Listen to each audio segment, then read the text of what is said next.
YouTuber ప్రశ్న Ravan alias Bachchalakuri Joseph remand రిపోర్ట్లో గన్నవరం పోలీసులు కీలక అంశాలు వెల్లడించారు. యువత విద్యార్థులను రావణ్ రెచ్చగొడుతున్నాడని, అతడిపై తెలుగు రాష్ట్రాల్లో అనేక కేసులు నమోదయ్యాయన్నారు. నిషేధిత మావోయిస్టు సంస్థ వైపు యువతను ఆకర్షించేలా రావణ్ ప్రకటనలు చేస్తున్నారని పోలీసులు తెలిపారు.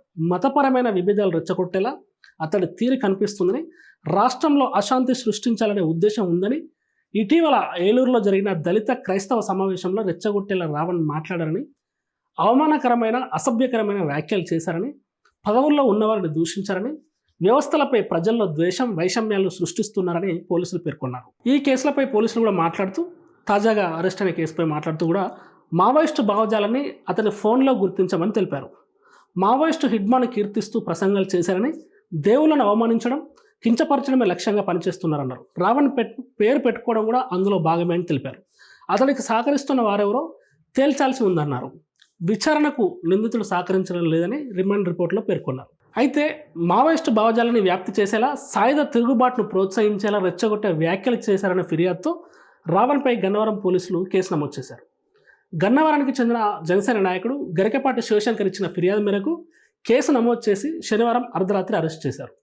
దేశ సార్వభౌమాధికారం, ఐక్యత, సమగ్రతకు భంగం కలిగిస్తూ దేశద్రోహానికి పాల్పడ్డారంటూ కూడా బిఎన్ఎస్లోని 152 సహా పలు సెక్షన్లు, ఊపా సెక్షన్ల కింద ఆయనపై అభియోగాలు మోపారు. ఆదివారం సాయంత్రం కోర్టులో రావణ్ను హాజరుపరచగా న్యాయమూర్తి ఈ నెల 18 వరకు కూడా రిమాండ్ విధించారు. మొత్తంగా కూడా రావణ్ చుట్టూ కూడా ఒక ఉచ్చు బిగుస్తుందని చెప్పుకోవచ్చు. ఊపా చట్టం అనేది చాలా పెద్ద కేసు. దీంట్లో నాన్ బెయిలబుల్గా బెయిల్ రావడం ఇప్పట్లో కష్టం. సో ఇందులో భాగంగా ఆయన ఫోన్లో ఏముంది, ఆయన ఏ టార్గెట్ పెట్టుకుని కామెంట్ చేశారు, రావణ్ అనే ఒక పేరుని ఎందుకు పెట్టుకోవాల్సి వచ్చింది, ఆయన పేరు జోసెఫ్ అయితే రావణ్గా ఎందుకు మలుచుకున్నాడు ఆయన పేరుని అనే కోణంలో కూడా దర్యాప్తు ప్రారంభించారు పోలీసులు. ముఖ్యంగా హిడ్మా చనిపోయినప్పుడు ఆ సమయంలో నిషేధిత మావోయిస్టు సంస్థ అంటే నక్సలైట్లకు మద్దతుగా సాయుధ పోరాటాలకి మద్దతు ఇచ్చినట్టు మాట్లాడారని, అందులో భాగంగానే యువతను విద్యార్థుల్ని నక్సలిజం వైపు వెళ్ళేలా ఉసిగొల్పేలా ఆయన ప్రసంగాలు ఉన్నాయని, ఈ రావణ్ అనే పేరును కూడా సమాజంలో కుల మతాల మధ్య విద్వేషాలు పెంచేందుకే పేరు పెట్టుకున్నారని ఇవాళ పోలీసులు మీడియా ముఖంగా తెలపడం జరిగింది. అంటే ఫైనల్గా కూడా ఈ రావణ్ చుట్టూ కూడా బిగుస్తుంది ఉచ్చు అని అనుకోవడంలో ఎలాంటి సందేహం లేదు. అంటే కేవలం పవన్ కళ్యాణ్పై దూషించిన మొట్టమొదలు పవన్ కళ్యాణ్పై అనుచిత వ్యాఖ్యలు చేశారు, పర్సనల్ టార్గెట్ చేశారు, దేవుళ్ళని అందరినీ కూడా అంటే హిందూ దేవుళ్ళని ఎస్పెషల్గా హిందూ దేవుళ్ళని అవమానించినట్టు మాట్లాడడం, తక్కువ చేసి మాట్లాడారని, పవన్ కళ్యాణ్ ఒక డిప్యూటీ సీఎం హోదాలో ఉన్నటువంటి పవన్ కళ్యాణ్ కూడా ఒక హేయమైన భాషలో దూషించారని చెప్పేసి ఫస్ట్ ఆయన మీద కేసు వేయడం జరిగింది. ఈ ప్రాసెస్లో జనసేన నాయకులు అవ్వచ్చు, టీడీపీ నాయకులు అవ్వచ్చు, కూటమి నేతలు, బీజేపీ నేతలు కూడా అవ్వచ్చు, వీళ్ళంతా కూడా ఈయనకు సంబంధించిన ఈయన ఇంటర్వ్యూలపై, ఈయనకు సంబంధించిన వీడియోలపై, ఈయన ఛానల్లో అప్లోడ్ అయిన వీడియోపై వాళ్ళందరూ కూడా ఒక సమగ్రంగా అన్నింటిని కూడా పరిశీలించడం జరిగింది. ఆ క్రమంలో జనసేన నాయకుడు శివశంకర్, గన్నవరం నేత, ఆయనకి హిడ్మా సంబంధించిన టైం నాటి ఎన్కౌంటర్ సంబంధించి హిడ్మా ఎన్కౌంటర్లో చనిపోయినాడు కదా, ఆ హిడ్మా ఎన్కౌంటర్లో చనిపోయినప్పటికి సంబంధించిన ఒక వీడియో ఆయన యూట్యూబ్ ఛానల్లో దొరకబడడం జరిగింది. అందులో ప్రశ్న రావణ్ మావోయిస్టులకి అనుకూలంగా మద్దతుగా అంటే నక్సలైట్లకి మద్దతుగా సపోర్ట్గా మాట్లాడినట్టు, మావోయిజం గొప్పది, నక్సలిజం గొప్పది అన్నట్టు ఆయన అందులో చర్చించినట్టు, ఆ ఎర్ర తుండు తువాల కూడా దానికోసం వాడుతున్నట్టు, ఎర్ర తుండు కండువా, సో ఈ కండువాని నేను నక్సలైట్లకు అంకితం చేస్తున్నా అన్నట్టు మాట్లాడినట్టు కూడా ఆయన గుర్తించి, ఇది సంఘ విద్రోహ చర్య అని, ఇది రాజద్రోహం, దేశద్రోహం కిందకి వస్తుందని ఆయన శివశంకర్ భావించి ఆయన అక్కడ ఉన్నటువంటి గన్నవరం పోలీసులకు ఫిర్యాదు చేసినట్టు తెలుస్తుంది మనకి.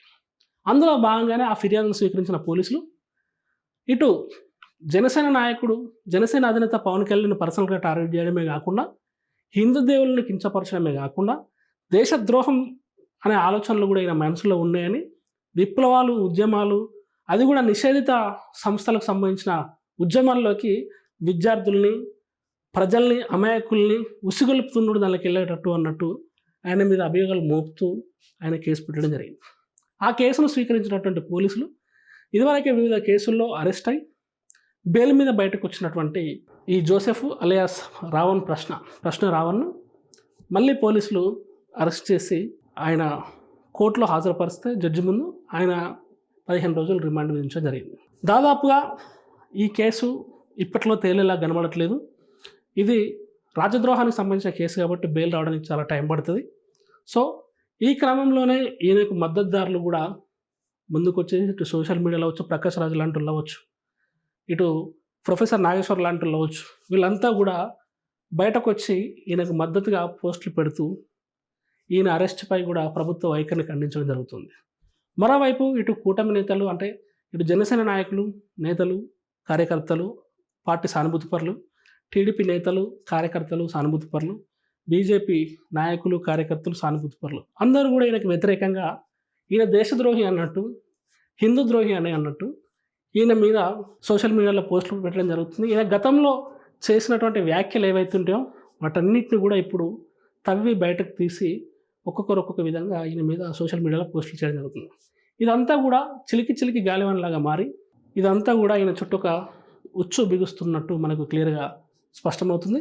చూడాలి మరి రాబోయే రోజులలో ఈ కేసు ఎలాంటి మలుపులు తిరగబోతుంది, ఈయనకి బెయిల్ ఎప్పుడు వస్తుంది, ఇంకా మళ్ళీ ఏమైనా కొత్త కేసులు ఏమైనా ఫైల్ చేయడం జరుగుతుందా, లేకపోతే ఉన్న కేసులో ఇంకా సెక్షన్లు ఏమైనా చేర్చి ముందుకు తీసుకెళ్తారా ఈ కేసు, ఇంకా కఠినమైన చట్టాలు ఏమన్నా మళ్ళీ ఈయన మీద చేర్చే అవకాశాలు ఉన్నాయా అనేది కూడా చూడాలి.